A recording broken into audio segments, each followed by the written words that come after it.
We're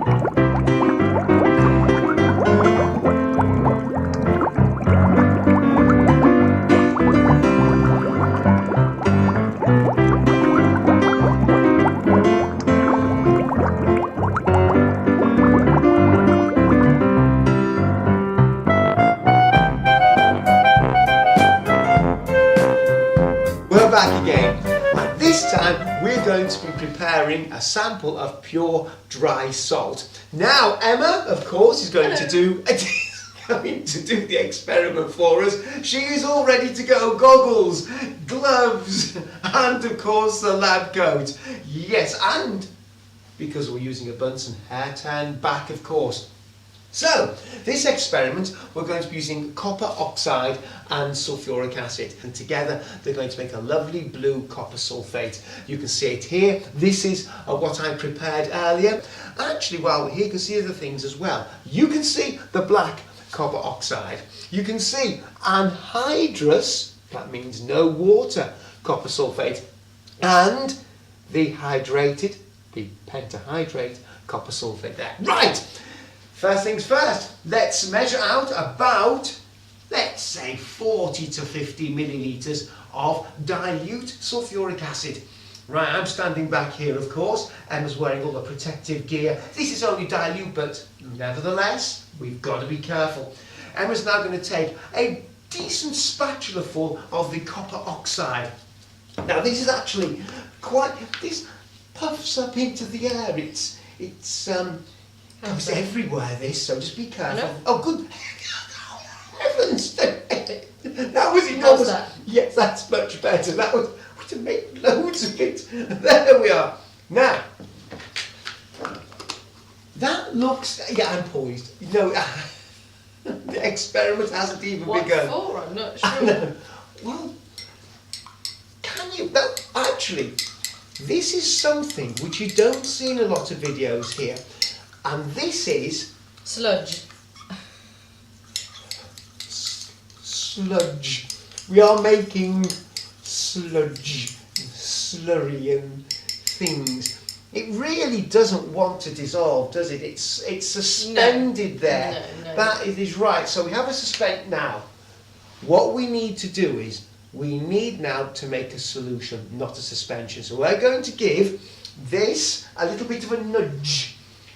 Emma is now going to heat this combination of copper oxide and sulfuric acid so that, and I've just noticed something here, we'll cure that in a moment.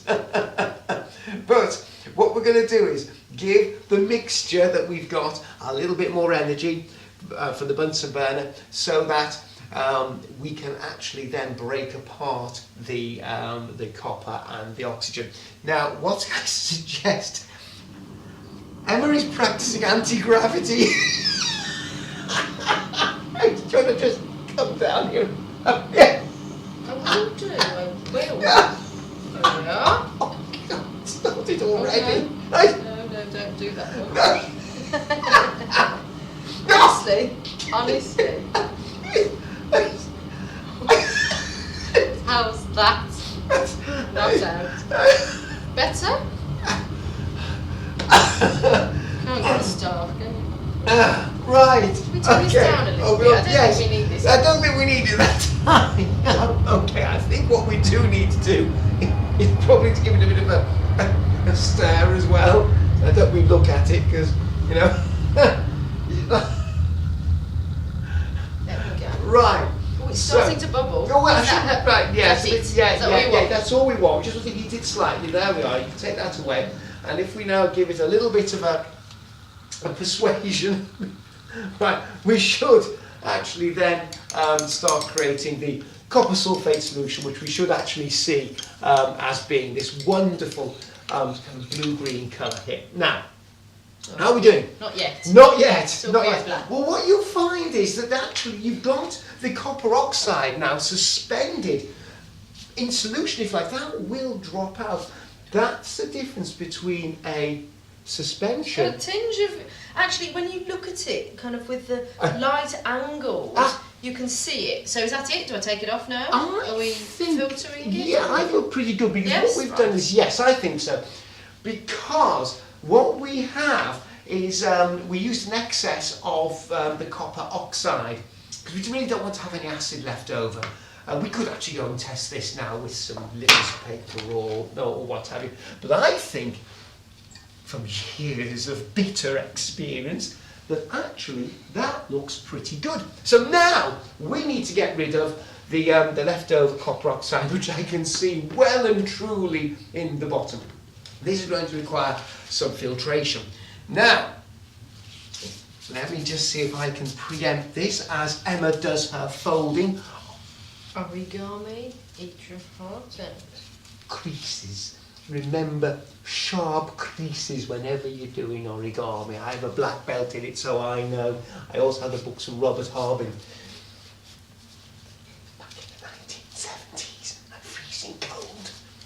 Right. Now then. Okay.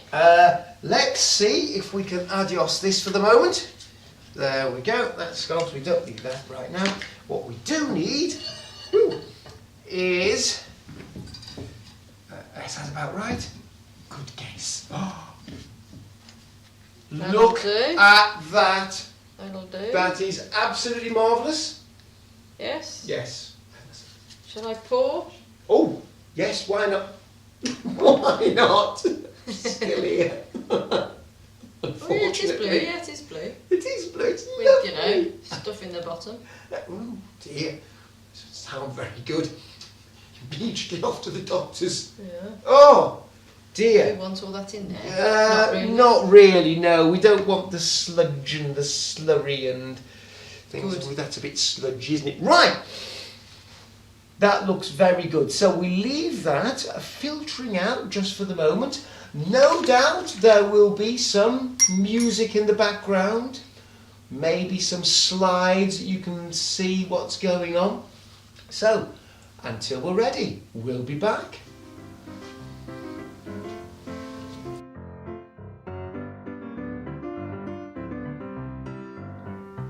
During this experiment, we are preparing a sample of pure, dry copper sulfate from copper oxide and dilute sulfuric acid.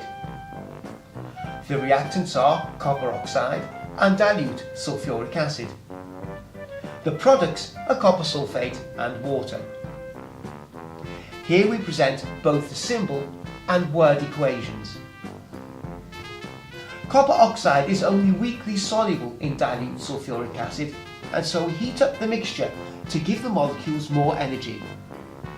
This means that the molecules move faster, collide more frequently and with more energy. The solution with excess copper oxide is filtered to provide pure blue-green copper sulfate solution. This pure copper sulfate solution is heated on a steam bath to evaporate the water, making the solution more and more concentrated until the crystals start to form. A steam bath is used so that we don't heat the copper sulfate crystals too much, as they can break down to form the poisonous gas sulfur dioxide. The copper sulfate crystals are then patted dry with filter paper. Right, it appears that we have finished our filtration. The drips have stopped and we have a beautiful... It is a nice colour, isn't it? It's lovely, it's lovely. Very nice, azure blue. Oh, azure blue makes you think of holidays in faraway places. Scunthorpe's, Cakenets, Drayton. All those wonderful places, Bognor, Regis, notwithstanding. Our objective right now,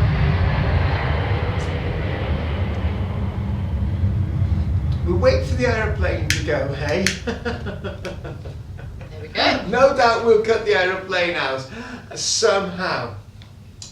Our objective right now is to take this wonderful blue solution and put it in this evaporating basin ready for evaporation. Now, Emma's going to very carefully remove that. Be careful of the copper sulfate. Number one, it's poisonous. Number two, it stains anything and everything that it gets its hands on or gets in contact with. I'm sure it's got hands actually. Does give me an opportunity while Emma is setting this water bath up, just to talk to you about a question from our viewer that came flooding in after the last video. Why is copper sulfate blue? That's a great question. Why is the copper oxide black? Why is anhydrous copper sulfate, that's without the water, white? And why is the hydrated copper sulfate, the pentahydrate, why is that blue? Well, let's start off with the copper oxide. That's black because all the light rays which are coming down onto it now from all these light bulbs are being taken in, and then they excite the electrons, but when the electrons unexcite themselves, they kind of, the energy, yeah, okay then, so that's good, I like that. So all this light here goes into the copper oxide, tickles the electrons, sends them all everywhere, but when they go back again, they kind of dribble back in. All the excitement comes out as infrared, which we can't see. On the other hand, this, which is white, here we go, all the light from here comes in, excites the electrons, and what happens is they go back to their original state pretty quickly. And what happens then is you get what you put in, you get out as visible light, but this time it's all scattered, so it's all looking white like that. Now, this is like a hybrid. This has copper atoms in it. A mongrel. It is. It's a combination of these two in a way.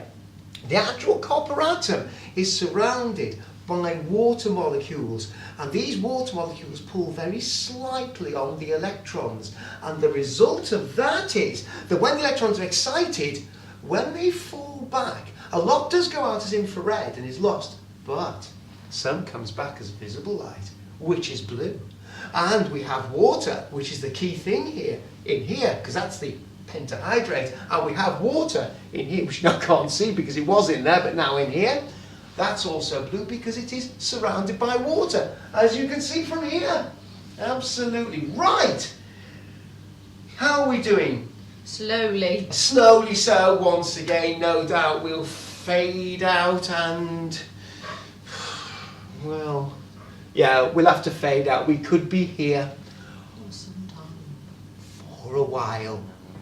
Sure that the editor will get some close-ups, some music. Yes.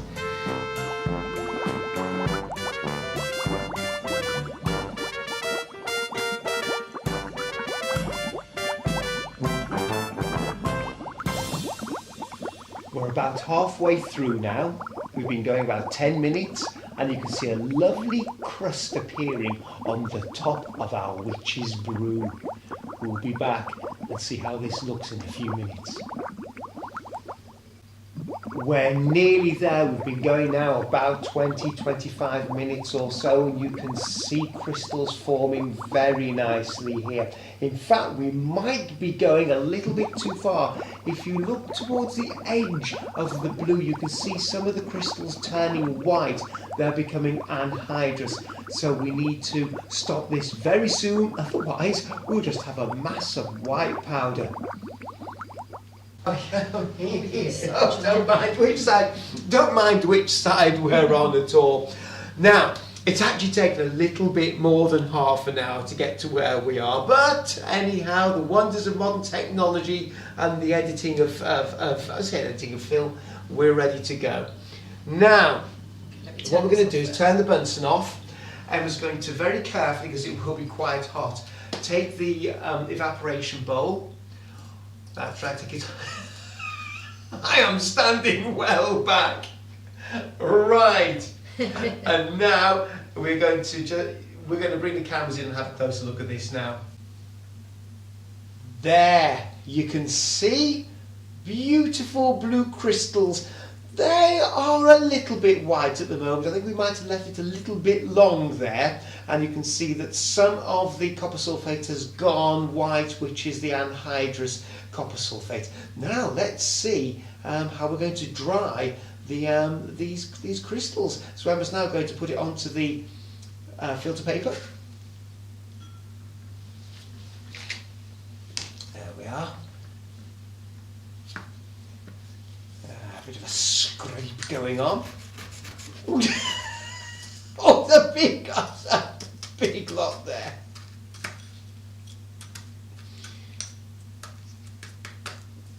Look at that. Look at that. And now, if we fold the filter paper in half, we should be able to dry.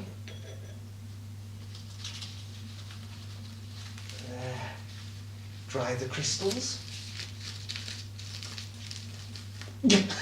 And crush them as well. That actually is not bad at all. That's not bad, huh? There we go. Not bad. Close. Do that again. Put that closer so that because that's actually, you know what? That is really difficult to get it that close. Usually you have a lot more white crystals in there. Marvellous. Well done. Well done. Well done. That's absolutely great. What a success.